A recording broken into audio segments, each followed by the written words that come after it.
Daily Darbar நேயர்கள் அனைவருக்கும் வணக்கம். எக்ஸிட் போல் சர்வேல அடுத்த நம்ம தொகுதி பார்க்க போகிறது. ஏற்கனவே வடசென்னை தொகுதியை நம்ம பார்த்துருந்தோம். அங்கே திமுக கம்ஃபர்டபுளான ஒரு மெஜாரிட்டியை வெல்ல போகிறது அப்படின்னு நம்ம சொல்லியிருந்தோம். அடுத்த தொகுதி தென் சென்னை தொகுதி. இந்த இடத்துல தாமரை மலருமா மலராதா அப்படின்ற கொஸ்டினை போன வீடியோவில் வச்சுருந்தோம். அந்த கோஷம், அந்த முழக்கம் உண்டாவதற்கு காரணமான தமிழிசை சவுந்தரராஜன் அவர்கள் இந்த தொகுதியில் போட்டியிடுகிறார். நேர்களே, முன்பே அவர் ஒரு வீடியோவில் ஒரு மேடை பேச்சில் அவர் பேசியிருப்போம், நான் பார்த்துருப்போம். சூரியன் உதிக்கிறதோ இல்லையோ, இலைகள் துளிர்க்கிறதோ இல்லையோ, தாமரை மலர்ந்தே தீரும் அப்படின்னு சொல்லியிருப்பாங்க. அந்த முழக்கத்தோடு தான் மீண்டும் இந்த முறை தென் சென்னை தொகுதியில் களமிறங்கினார் தமிழிசை சவுந்தரராஜன் அவர்கள். குறிப்பாக இது மூன்றுமே நட்சத்திர வேட்பாளர்களாக அந்தந்த கட்சியின் சார்பாக போட்டியிட்டதால் இந்த தொகுதிக்கு ஒரு எதிர்பார்ப்பு அதிகமாக இருந்தது அப்படின்றத நம்மளால் புரிஞ்சிக்க முடியுது. தமிழ்ச்சி தங்கப்பாண்டியன் அவர்கள் திமுக சார்பாகவும், ஜெயக்குமார் அவர்கள் முன்னாள் அமைச்சர் ஜெயக்குமார் அவர்களுடைய மகனான ஜெயவர்தன் அவர்கள் அதிமுக சார்பாகவும், கவர்னராக இருந்து ராஜினாமா பண்ணிவிட்டு மீண்டும் கட்சி பணிக்கு வந்த தமிழிசை சவுந்தரராஜன் அவர்கள் பாஜக சார்பாகவும் களமிறங்கினார்கள். இதில் நம்ம ஸ்டார்டிங்கில் என்ன சொல்லியிருந்தோம்னா, நம்மளுடைய போல் சர்வேல தமிழச்சி தங்கப்பாண்டியன் அவர்களுக்கு ஒரு கம்ஃபர்டான ஒரு லீடு கிடைக்கிறதுக்கு வாய்ப்பு இருக்குது.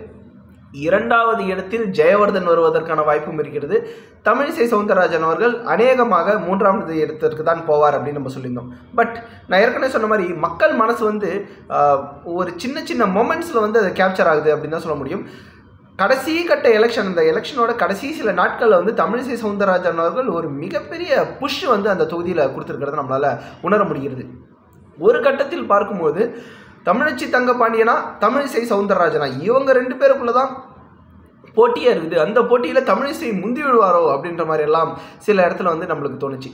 இப்பயும் பார்த்தீங்கன்னா ஒரு சில பூத்தை பொறுத்த வரைக்கும் தமிழிசை சவுந்தரராஜன் அவர்கள் ரொம்ப ரொம்ப எக்ஸப்ஷனலாக பெர்ஃபார்ம் பண்ணியிருக்காங்கன்னு தான் சொல்லணும். அதற்கு காரணம் முக்கியமாக சென்னையின் வெள்ளம் அந்த சமயத்தில் தென் சென்னை தொகுதி தான் மிக மிக அதிகமாக அஃபெக்ட் ஆன பகுதி.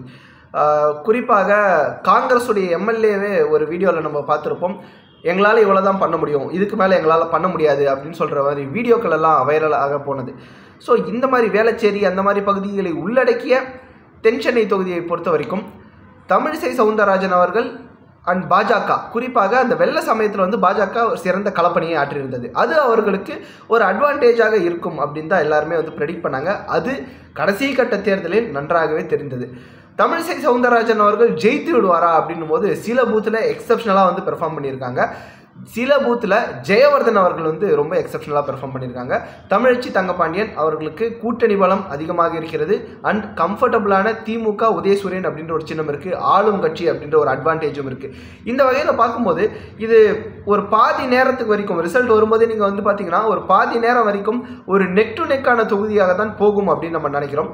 ஏன்னா சில பூத்துலேருந்து ரிசல்ட் வர வர ஃபஸ்ட்டு ஜெயவர்தன் அவர்கள் லீடிங்கில் இருக்கிற மாதிரி தெரியலாம், திடீர்னு தமிழிசை அவர்கள் ஃபஸ்ட்டு வர மாதிரி தெரியலாம், கடைசியில் தமிழச்சி தங்கப்பாண்டியன் அவர்கள் லீடிங் வர மாதிரி தெரியலாம். இந்த மாதிரி ஒவ்வொரு தொகுதிக்கும் ஒவ்வொரு பூத்துலேருந்தும் உங்களுக்கு ரிசல்ட் வர வர ஒரு பயங்கரமான நெக் டு நெக் போகலாம். பட் மதியத்திற்கு மேலே ஒரு கம்ஃபர்டபுளான ஒரு ரிசல்ட் வந்துடும் அப்படின்னு தான் நாங்களும் எதிர்பார்க்கிறோம். அந்த ரிசல்ட்டில் தமிழிசை அவர்கள் 2ஆம் இடம் பெறுவதற்கான வாய்ப்பு தான் இருக்கிறது. அதிமுக 3வது இடம் போகலாம் அப்படின்றது தான் எங்களுடைய எக்ஸிட் போல் சர்வே படி தெரியுது. இது மாறலாம், ஒருவேளை அதிமுக செகண்டும் வரலாம், பாஜக தேர்டுக்கும் போகலாம். இது மாற்றத்திற்கு உட்பட்டது தான். ஆனால் வெற்றி பெறக்கூடிய வேட்பாளராக தமிழச்சி தங்கப்பாண்டியன் அவர்கள் தான் திமுக சார்பாக இருக்க போகிறார் அப்படின்றது தான் நம்மளுடைய எக்ஸிட் போல்ஸில் தெரியுது. நேர்களே, சில இடத்துல நம்ம பார்த்துருப்போம், தமிழச்சி தங்கப்பாண்டியன் அவர்கள் பிரச்சாரத்துக்கு போகும்போது அங்கே மக்கள் கொதித்தெழுந்த நிலையை நம்ம பார்த்துருக்கோம். அண்டு குறிப்பாக இந்த தொகுதிக்கு நீங்கள் பிரச்சாரமே வர தேவையில்லை, நீங்கள் கிளம்பி போங்க அப்படின்னு சொல்கிற மாதிரியான வீடியோக்களையும் நம்ம பார்த்துருப்போம். அதையெல்லாம் மீறி எப்படி நீங்கள் தமிழச்சி தங்கப்பாண்டியன் தான் ஜெயிப்பாங்க அப்படின்னு சொல்கிறதா உங்களுக்கு ஒரு சந்தேகம் வரலாம். அதற்கு காரணம் என்னென்னா, இந்த ஒரு தொகுதி தென் சென்னை தொகுதியை பொறுத்த வரைக்கும் அதிமுக மற்றும் பாஜகவினை இடையேயான கூட்டணி பிரிவு அப்படின்றது இங்கே மிகப்பெரிய ஒரு இம்பேக்ட் கிரியேட் பண்ணியிருக்குன்னு தான் பார்க்கணும். கடந்த முறை பார்த்தீங்கன்னா தமிழச்சி தங்கப்பாண்டியன் அவர்கள் ஒரு கம்ஃபர்டபுளான மெஜாரிட்டியில் மோர் தென் 50% ஆஃப் த ஓட்ஸ் வாங்கி அவங்க ஜெயிச்சிருப்பாங்க.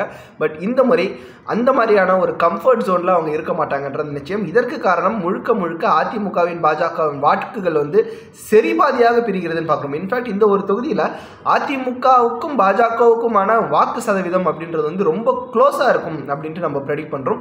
இது நிச்சயமாக போஸ்ட் எலெக்ஷன் ரிசல்ட்ஸ் வந்ததுக்கப்புறம் இது நிச்சயமாக ஒரு மிகப்பெரிய விவாதத்தை கிரியேட் பண்ணும் அப்படின்னு தான் நினைக்கிறோம். அடுத்து வேறொரு தொகுதியில் நம்ம எக்ஸிட் போல் சர்வேயோடு சந்திப்போம். நன்றி.